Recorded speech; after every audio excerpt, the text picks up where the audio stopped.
Hi friends, நான் மாலினி. இன்னைக்கு நம்ம சேனல்ல ரொம்பவே டேஸ்டி அண்ட் ஈஸியான மசால் வடை ரெசிபி தாங்க பார்க்க போறோம். டீ கடையில என்னங்க வடை கிடைக்குது, நம்ம வீட்ல இந்த மாதிரி ஸ்பெஷலா மசால் வடை செஞ்சு பாருங்க. செம்ம அல்டிமேட்டா இருக்குங்க.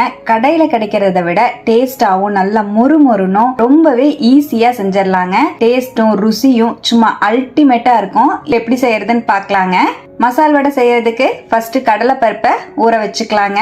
நான் இந்த மாதிரி ஒரு கிளாஸ் அளவுக்கு கடலை பருப்பை இந்த பாத்திரத்துல ஆட் பண்ணிக்கிறேன். பருப்பை நல்லா வாஷ் பண்ணிட்டு தேவையான அளவுக்கு தண்ணி சேர்த்து ஊற வச்சுக்கலாம். பருப்பு ஒரு 2 மணி நேரம் ஊறி வந்தாலே போதுங்க. அதிக டைம் நீங்க ஊற வைக்க வேண்டாம். பாருங்க, பருப்பை நான் ஒரு 2 மணி நேரம் போல ஊற வச்சிருந்தேன். பருப்பு நல்லா ஊறி வந்திருக்கு. உங்களுக்கு 2 மணி நேரம் ஊற வைக்க டைம் இல்லைன்னா நல்லா கொதிக்கிற தண்ணி ஊத்தி ஒரு அரை மணி நேரத்துல இருந்து 1 மணி நேரம் நீங்க பருப்பு ஊற வச்சீங்கனாலே போதுங்க. நம்ம பருப்பு பாருங்க நல்லா ஊறி வந்திருக்கு. பருப்பு இந்த மாதிரி ஒரு பருப்பு எடுத்து இந்த மாதிரி கையில நசுக்கி பாத்தீங்கன்னா 2ஆ உடையணும். அந்த அளவுக்கு ஊறி வந்தாலே போதுங்க. நல்லா கிறிஸ்பியா நம்மளுக்கு கிடைக்கும். இப்ப நம்ம பருப்பு நல்லா ஊறி இருக்கு. இப்ப நம்ம ஊறி வந்த பருப்புல ஒரு கை அளவு பருப்பை மட்டும் நம்ம தனியா வெளியே எடுத்து வச்சுக்கலாம். இதை நம்ம கடைசியா சேர்க்கணும். இருக்கட்டும்.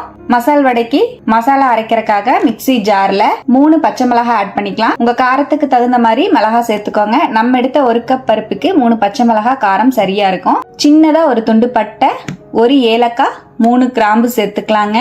இதோடவே 1 டீஸ்பூன் சோம்பு சேர்த்துக்கலாம். ஃபர்ஸ்ட் இதை நல்லா அரைச்சு எடுத்துட்டு வந்துடலாம். பாருங்க, இந்த மாதிரி நல்லா நைஸா அரைச்சிட்டேன். இதுலயே ஒரு 5-6 பல்லு பூண்டு, 1/2 இன்ச் அளவு இஞ்சி சேர்த்துக்கலாங்க. இதையும் நல்லா ஃபர்ஸ்ட் நைஸா அரைச்சுக்கலாம். இப்ப இந்த மாதிரி நல்லா நைஸா அரைச்சிட்டேன். இப்ப இதோடவே நம்ம ஊற வச்சிருக்கிற பருப்பை தண்ணி இல்லாம வடிச்சு சேர்த்துக்கலாங்க. கொஞ்சம் கூட தண்ணி இல்லாம ஆட் பண்ணிக்கோங்க. ரொம்ப நைஸ் ஆக்காம கொஞ்சம் கொரகொரப்பா இருக்கிற மாதிரி அரைச்சு எடுத்துட்டு வந்துடலாம். பாருங்க, இந்த மாதிரி பருப்பை சேர்த்து நல்லா அரைச்சிட்டேன். தண்ணி தேவைப்படாது. தண்ணி தேவைப்பட்டுச்சுன்னா நீங்க லைட்டா தெளிச்சு மட்டும் விட்டு அரைச்சு எடுத்துக்கோங்க.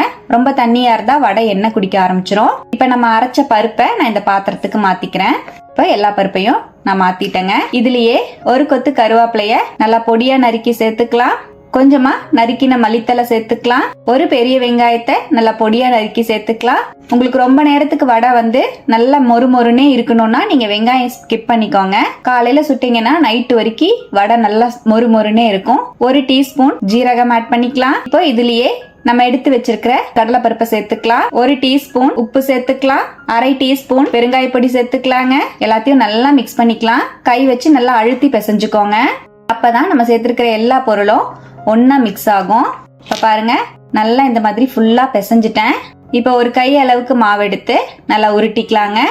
உங்களுக்கு தேவையான சைஸ்க்கு நீங்க வடை தட்டிக்கோங்க. நான் மீடியம் சைஸ்ல தட்டிக்கிறேன். இந்த மாதிரி கையில நல்லா உருட்டிட்டு உள்ளங்கையில வச்சு இந்த மாதிரி அழுத்துனா அழகா நம்மளுக்கு வடை ஷேப் வந்துருங்க. தட்டும் போது கையில நல்லா தண்ணி நனைச்சிட்டு தட்டினீங்கன்னா உங்களுக்கு கையில ஒட்டாம இருக்கும் மாவு. அவ்வளவுதான். இது அப்படியே நான் ஒரு பிளேட்ல வச்சிடறேன். இந்த மாதிரி மீதி இருக்கிற மாவையும் குட்டி குட்டி உருண்டையா உருட்டி தட்டி எடுத்து வச்சுக்கலாம். இதே போல மீதி இருக்கிற உருண்டையையும் நான் தட்டி எடுத்து வச்சுட்டேன். மீதி இருக்கிற மாவை இந்த மாதிரி உருட்டி வச்சிருக்கேன். நம்ம ஒரு பேட்ச் போட்டு பொரிச்சு எடுக்கும் போது இந்த உருண்டைகளை நம்ம தட்டி எடுக்க சரியா இருக்கும். இப்ப நம்ம வடையை பொரிச்சு எடுத்துக்கலாங்க. வடை பொரிக்கிறதுக்கு கடாயில ஆயில் சேர்த்துக்கலாம். ஹை ஃபிளேம்ல ஆயில சூடுபடுத்திக்கோங்க.